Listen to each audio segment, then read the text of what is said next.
শুধু বলো একটি বার বলো তুমি কে? বলো তুমি কে?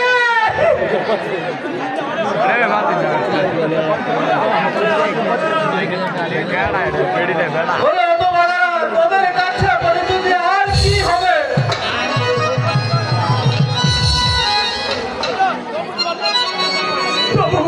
তবু তোমার পরিচয় জানতে চাই, তুমি বলো তুমি কে? আমি না তোদের কোনো টাকা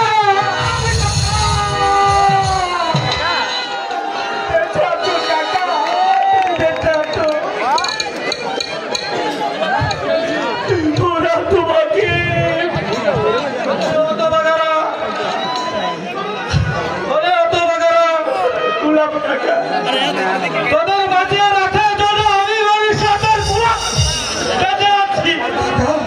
আর তোদের পিতা মাতাকে যারা হত্যা করেছে সেই জানোয়ারগুলিকে হত্যা করার জন্য আমি ভবিষ্যতের 2 বছর বেঁচে